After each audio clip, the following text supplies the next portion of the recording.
อยู่มากขึ้นข้างหน้าไม่ได้บ้านข้างหน้าชู ข้างหน้าสูงเกินไปอยากลำบากเนาะงวกอะไรยังท่านเนี่ยฮะนี่จังแมนมันยากจังแมนมันลำบากเกิดมาเป็นคนต่อยงวกอะไรยังท่านเนี่ยหาติหาไว้ก่อน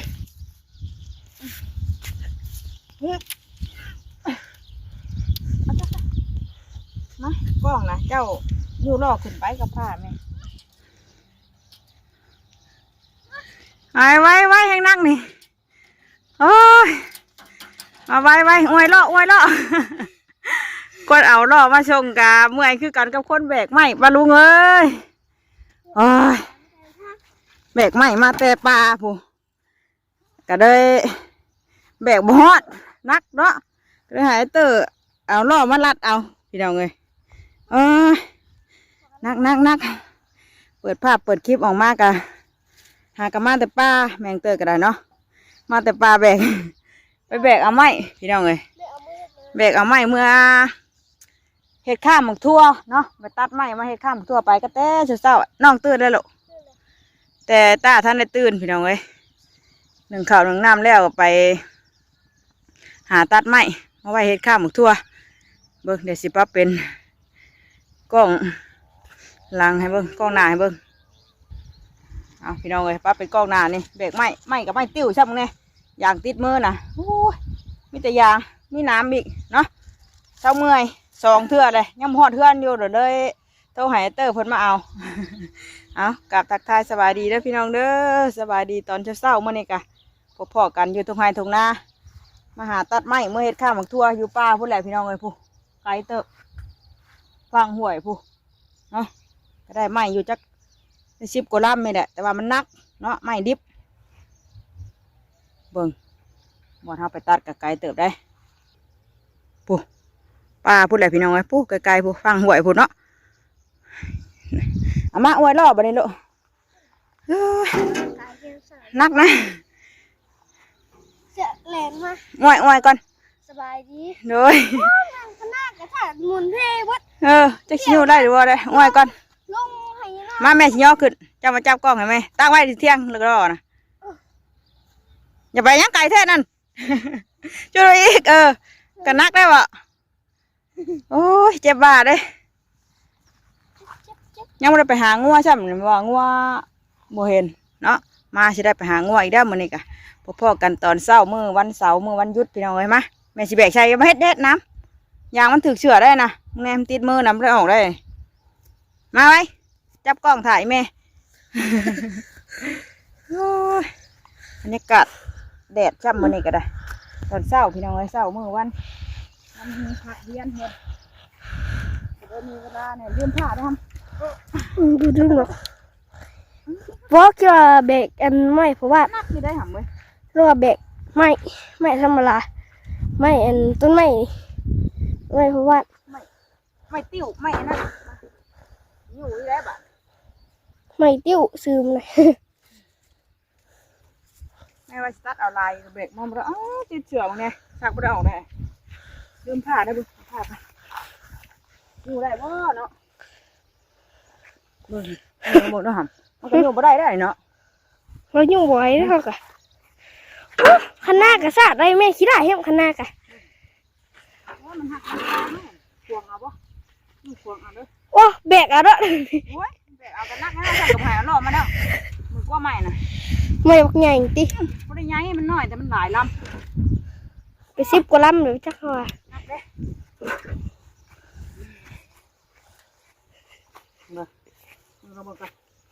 ดอกนี่ว่ะพยายามมาทั้งน้ำคือกัน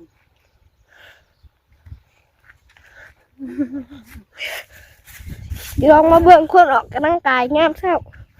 ออกกำลังกายได้อยู่ใครกลัวแบกได้เลยเนาะแจ้งอยู่บ่อนแจ้งอยู่จะมันดำแจ้งมันบ่ได้แจ้งเนี่ยมันดำนะปิดไว้ก่อน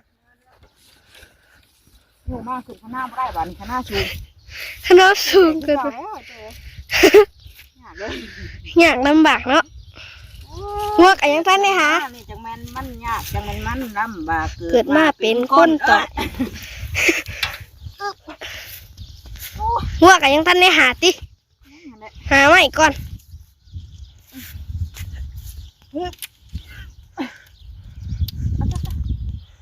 มากล้องนะเจ้าอยู่รอขึ้นไปกับผ้าไหมโอ้ยยังไงแบกถิ่มไว้นี่เลยก่อนเนาะมาเทือนอะไรบ้านี้มีมือกล้องแฮเตอร์อยู่รอขึ้นมาตัวกับท่านได้ใหญ่ดอกแต่ว่าตัดมาไว้เถอะน่ะยังไม่ได้ใหญ่ปานใดเด้ยังไม่ได้พอขึ้นข้างแต่ว่าตัดว่าไว้เนาะว่ามันจะขึ้นข้างนะกะเอาซักใส่รถสบายเมื่อยเปิดสิมาฮอดพี่น้องเอ้ยเดี๋ยวสิหาลูกพักกันชมก่อนมันนี่เนาะพักกันใหญ่เลยกะเลยตอนนั้นกะเกี่ยวกันนัวอยู่เดี๋ยวเพชรกินให้ลูกก่อนมานี่หนึ่งแต่ข้าวไว้มื้อเช้านี่เนาะไฟหมอดบ่ได้จ้ะ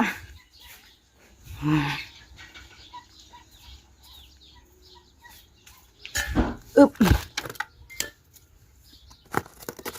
เก็บทานใส่ก่อนสวยเดี๋ยวพี่น้องไว้เก็บทานใส่เฮ็ดกินให้ลูกก่อนเนาะเพื่อไปเพื่อมาได้ปลาที่อาม่ามื้อนั้นเลย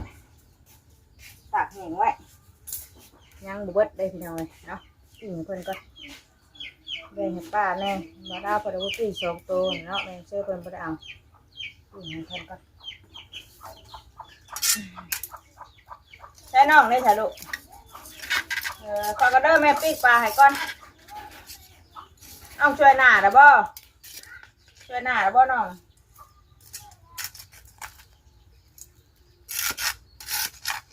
เละแท้เนาะ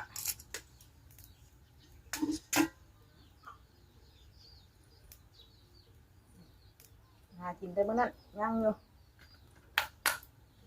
อย่างที่อยู่ติดมือมึงไงด่างไม่ได้ออกได้เต้ยติดเชื้ออีกคุณ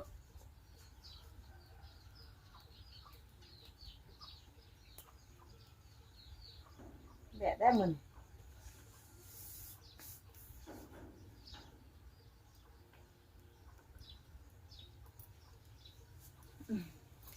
ชุบก่อนคุณเขาได้จามเอ็นพ่อพี่น้องไงเนาะชื่อนั่นแม่น้องเตอเพิ่นพื้นนี่อุ่นก่อนเอาไฟใหม่เบิดแหละ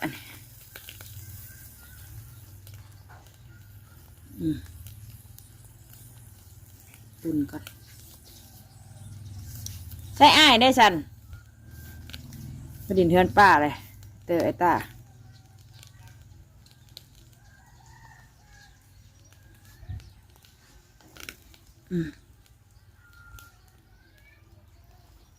เพิ่นเอามาหุ้งมักโดดมันนิ่มโพดอันนี้เพิ่นกะจามเอ็นเพิ่นกะ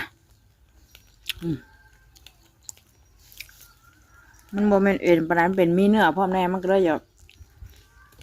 นิ่มไปเลยอยากอ่อนโพดเนาะ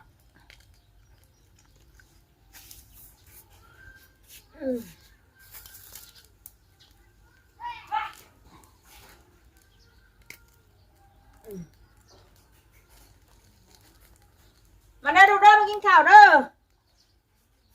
โอ้เฮียบ่ได้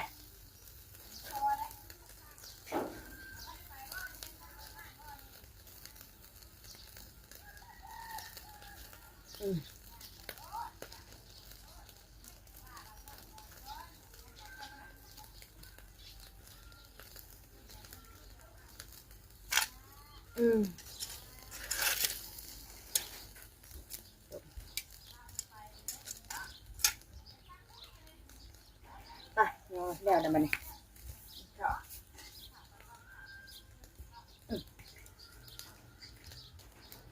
สุกแล้วบ่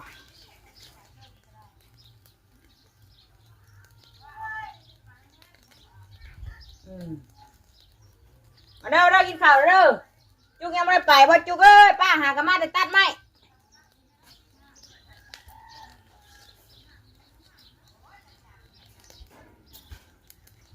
เก่าพาเพิ่นไปช่วงไอ้ตาไปเฮียนเนี่ยขับรถเมื่อรับเพิ่นอยู่พุ่นเนี่ยบัดนี้รถอ้ายบ่ได้ไปเพิ่นยังบ่ไปอยู่ไปแนวอะไรเขาไหนพี่น้องเอ้ยมาลูกกินข้าวนี่เจ้าถ้วยนึงแล้วก็กินน่ะเนาะปิ้งปลาตามเอ็นพี่น้องเอ้ยอ้าวมาบัดนี้ปลูกถั่วแจ้วกับตำแต่ว่าในได้เนี่ย ป้าเราว่าเราต้มหอยอามาแต่มื้อนั้นแหละพี่น้องเอ้ยเราแช่ไว้อยู่ยังไม่ได้กินเลยเนาะหากินกันกุ้มหลายมื้ออยู่ได้ เอาไปลุงกินข้าวเลยลูก ลูกกินข้าวกัน มาพี่น้องกินข้าวบัดนี้ แย่ ทำแจวกับนั่นมือกับมึงแน่ล่างหม้อเลยอยากติ้วถึกนะล่างหุบแปลงยมออกพี่น้องเลยจะเอายังได้ใส่บัดนี้อยากมันถึกมือไอ้ตาได้ลูกกินบ่คนบ่กินพี่น้องเอ้ยกินข้าวก็น่าจะไปหาอันเฮ็ดเนมอยู่ข้างพุ่นแหละเนาะหน้าตาก็ท่านไม่ช่วยอยู่กินข้าวกันเด้อปนุ่มเด้อกินข้าวเช้าน้ำกันเด้อ พร้อมช่างเลย ไปบ่ พร้อม ปิ้งปลาจากแห้งไว้นะให้ตาเป็นกินเชื่อจะหมดอ้วนจากแห้งไว้มือน่ะปิ้งหายเพิ่นนะว่านี่คือปิ้งปลาเนี่ย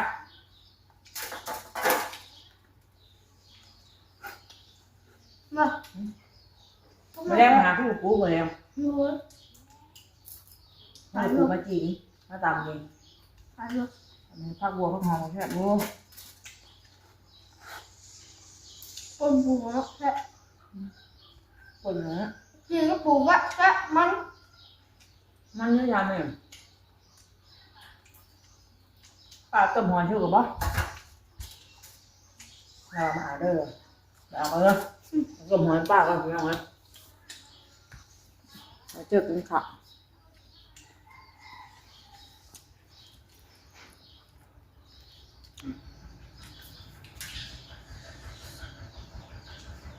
อ้าวไม่ไหวไปเอาอยู่เอามาพอดีมาแล้วชงเปียกกำลังจะไปเอาพี่น้องเอ้ยตามาพอดีเด้อมาสักมากินนี่น่ะใส่ยางมาเลยอายส่วนห่อน เอาลูกปลาลูกจับเขากันดิ หอยพี่น้องหอยมาเมื่อนั้นแหละส่วนหรือวะอายดูส่วนมาบัดนี้ มันจะหา ตาที่เท้าลูก แต่มันจะหาแซ่บเลย โอ้อาหารบ้านเฮาชื่อแด้เลยมีได้สิมีสำนีกินสำนีกินกินคือมือคือปูคนมีแต่บ่ได้แล้วอ่ะถ้ามีอย่างจะกินมาเลยเด้อส่งให้ยังคือแบบลูก นี่วันหลังนี่หัวแหบนะ ปากไม่ใช่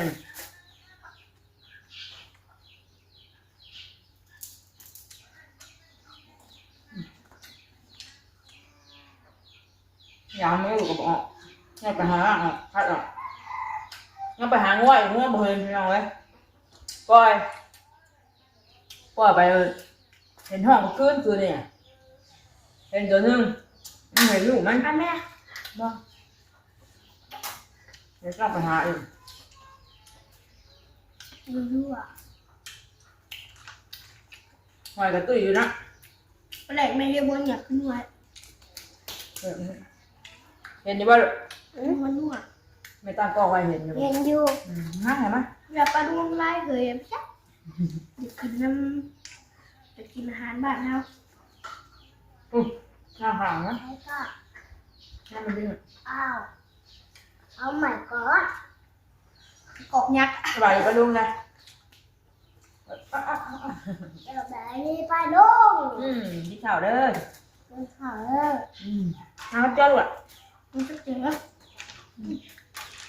เอาละหอน เอาเข่า แม่ไปตัดไม้จะทำตื่นนอนหนู แม่บอกตื่นลงไหมแม่ บอกเลยแม่ก็บอกอันเดอร์ว่า ไอเตอร์มันตื่นก่อนพี่น้องเนาะพอดีว่า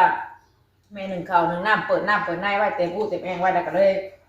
ไปหาตัดไม้ก่อนว่ะบอกน้องไอเด้อว่าน้องตื่นน้องคนนั้นมาตื่น ผมช ตื่ อน บ หรอ ผมชอบเกิด เลยไปก่อนเพิ่นมาเหมือนแม่ เมื่อคืนเนี่ยจะลูกนี่นอนเพราะว่าฟันเดียวจะ ตื่น เพื่อนตกใจ ขี่รถจ้ะขี่รถได้ระบายจ้ะ แต่เมื่อวานนั่นผ่านเล่ยังบอกอะไร จ้ะเจ้าก็เลยไม่ช่วยเด็กกูเลยมันมาขอลูก ไม่เอา เอา ตาเชี่ยเนี่ย แต่นั่งตรงนี้ ไม่ได้ยัง รับผมตำเลยเนี่ยครับ ตำกุ้งหุ่นก็ไม่โดนแม่จะไปลูกพักขั้นชมว่าไงดี น้ำเป็น3 คนน้ำกันเด้อปลาลุง ขับคนไม่ลูกเนี่ย ค่ะแม่จะขอยังไม่ใส่แม่ มดอันแรกมดกินมัน ต้ ต้ อ อง ง กับคุณชา เนี่ยมดกินอันมันตู้ไปพระเลยมดกินไปดีมดกิน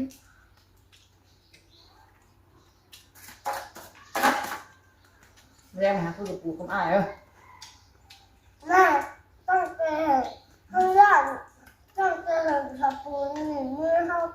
นี่เขาย่าสปูนนี่มือเขาอีก คือกูจำไม่หรอก ให้กันจับมันตะกี้ จำไงเหรอ อันคุดตัวหน้าเราไหมเนาะเห็นกบ2 ตัว2 หู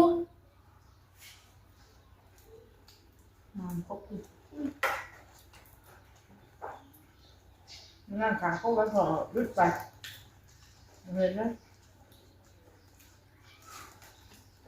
มันจบไปลูก โอเค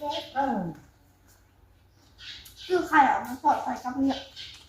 แม่ ไม่ชื่อเขาให้เฮ้ย ชื่อวันจันทร์เจ้า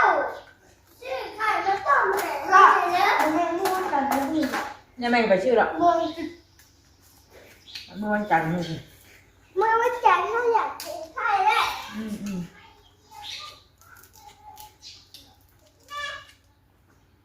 ใช่ไหม คนตายไปนะ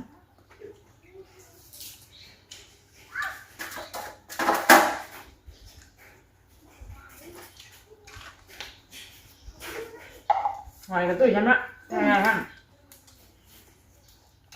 จริง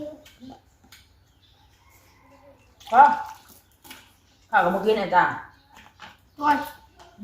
ไม่ได้เติมไม่ยากเลยอิ่มเลย ตุ้ยบุบ ต้ม ตุ้ ห ย อยปิ้งปลาพี่น้องเลยเนาะเป็นปลาไข่บุ้มอยู่